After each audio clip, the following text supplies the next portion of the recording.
Tout-Puissant, Dieu de gloire et d'amour, nous te remercions pour ces moments précieux que nous venons de passer. Maintenant, nous passons au moment d'écouter des pauses au fond du cœur de chacun d'entre nous, la parole que nous avons. Laisse que cette parole puisse sauver les vies, cette parole puisse nous transformer et que toute la gloire te revienne. Ainsi nous avons prié au nom de Jésus-Christ. Amen. Amen. Bien-aimés dans le Seigneur, le thème de cette matinée est le plus bel héritage. Le plus bel héritage qu'un peut laisser à sa famille. Sans tout à fait, nous allons prendre notre Bible et lire la parole de Dieu dans le livre des Actes des Apôtres, Actes chapitre 3. Du verset 1 à 6.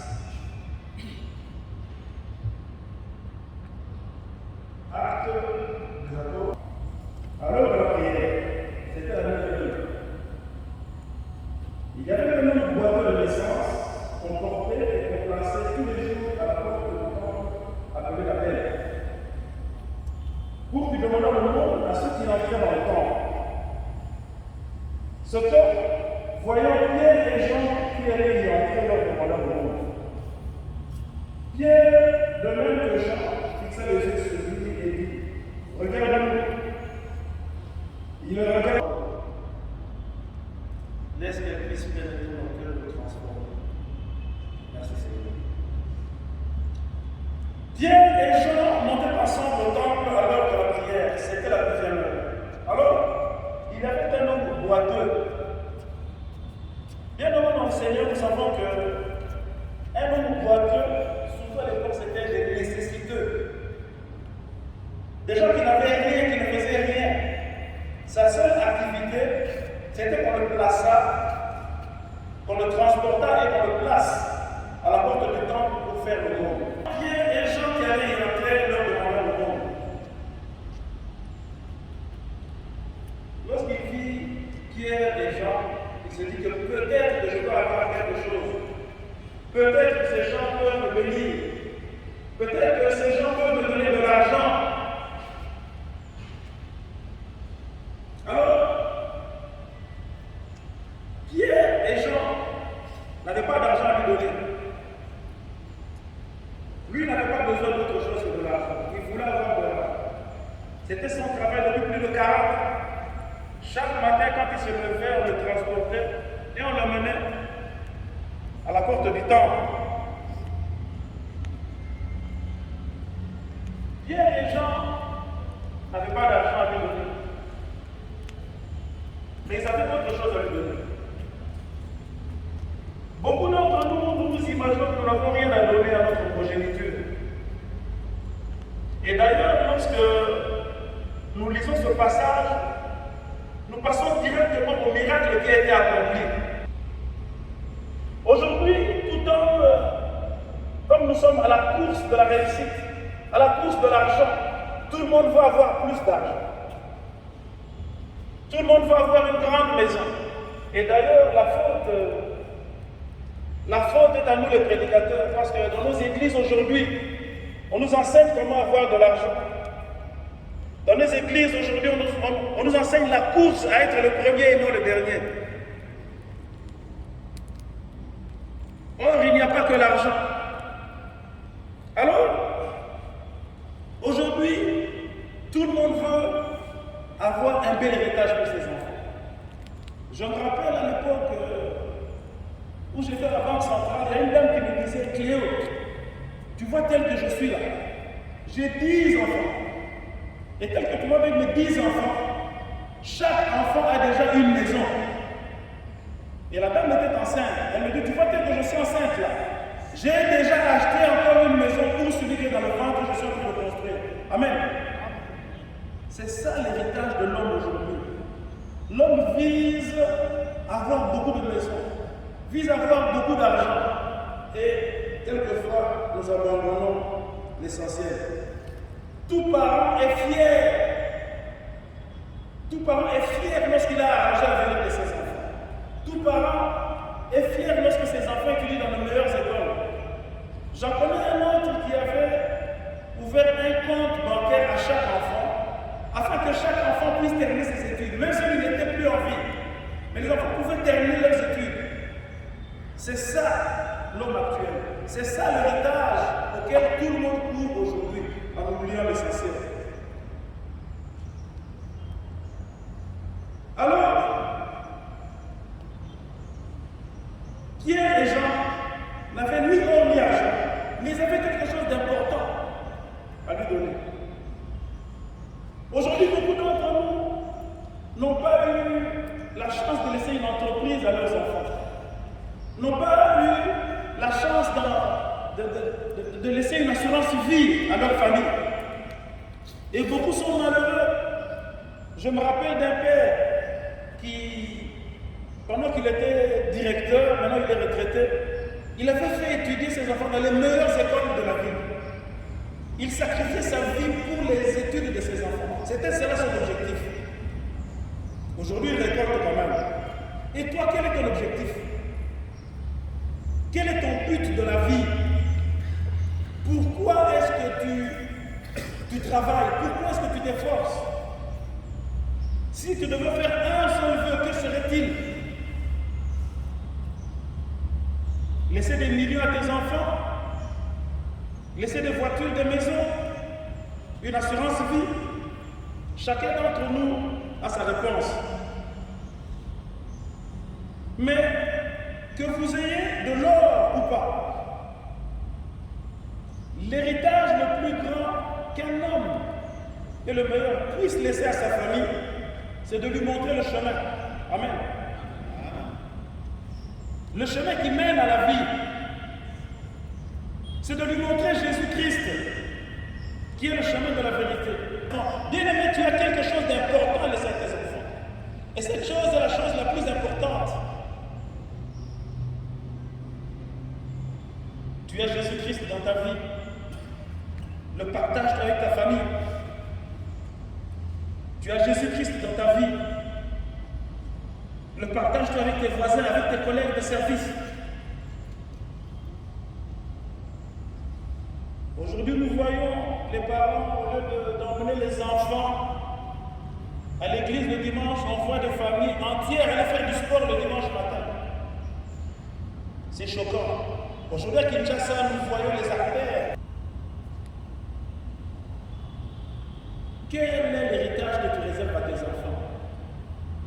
Est-ce de l'or? Est-ce de l'argent? Oui, l'or et l'argent, c'est bon.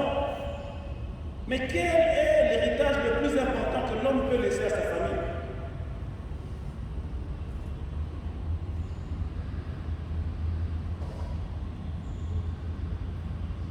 On m'a demandé d'être court. Je vais lire un verset. Marc 16, verset 15. C'est une recommandation. Alors il leur dit, allez par tout le monde et prêchez la bonne nouvelle à toute la création. Amen. Amen. C'est une recommandation que nous avons tous reçue. Nous qui avons déjà reçu le Seigneur Jésus-Christ comme Seigneur et Sauveur. Nous avons l'obligation de partager Jésus-Christ. Nous avons l'obligation de montrer à notre progéniture Jésus-Christ qui est le chemin de la vérité et de la vie. L'as-tu déjà fait? Ce qui est malheureux dans nos vies, dans nos familles, la plupart du temps, lorsque nous allons à l'église, même quand toute la famille va à l'église, c'est souvent la grand-mère et le grand-père qui restent à la maison. Ils restent se morfondre dans leur coin. Pourquoi?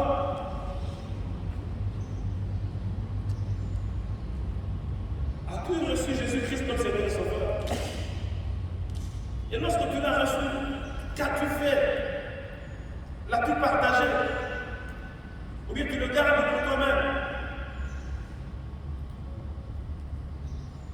Aujourd'hui, j'aurais voulu être là pour témoigner de l'illustre personnage que nous honorons aujourd'hui. J'ai beaucoup de témoignages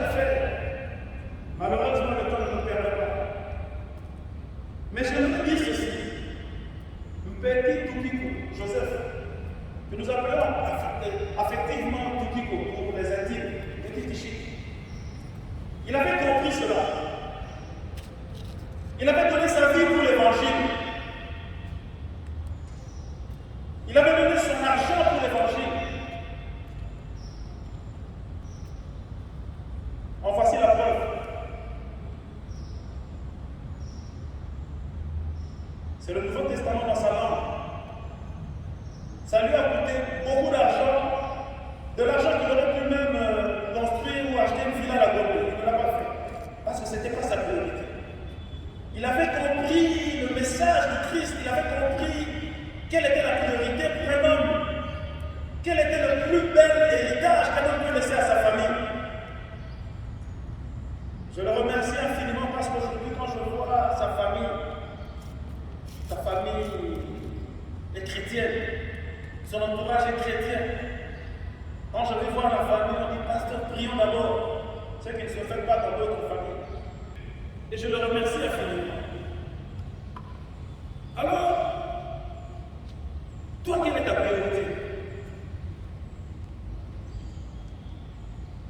Est-ce construire des châteaux d'Espagne? Est-ce accumuler de maison en maison? Toi qui as déjà reçu le Seigneur Jésus-Christ comme Seigneur et Sauveur, est-ce que tes enfants suivent ce pas? Toi, tu l'as reçu de ton père, tu l'as reçu de ta mère, de tes frères ou de tes sœurs. Mais est-ce que tu as partagé le filon? Aujourd'hui, le Seigneur te recommande, toi qui entends ce message,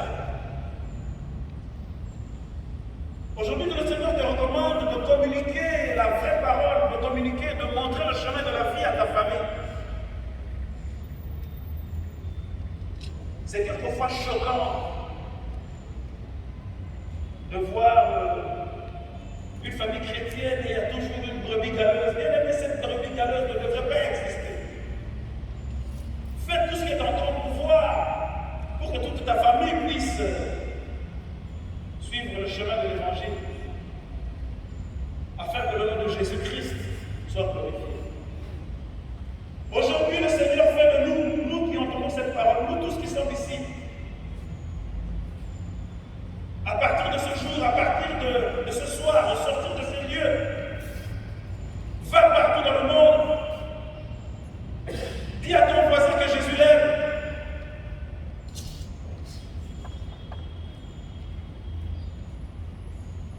En commençant par ta famille, en commençant par tes enfants,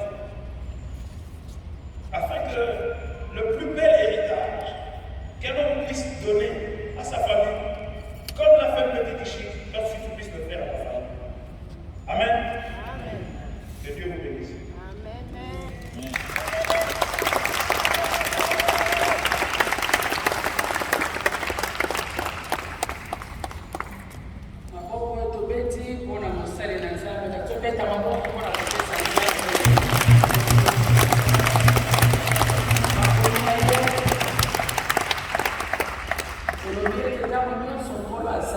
na moyo esengelaki koyeba ete mokolo moko ngai na kosuka kasi motuna ya monene ya motuya ezali libula nini na kotika na baoyo na ngai.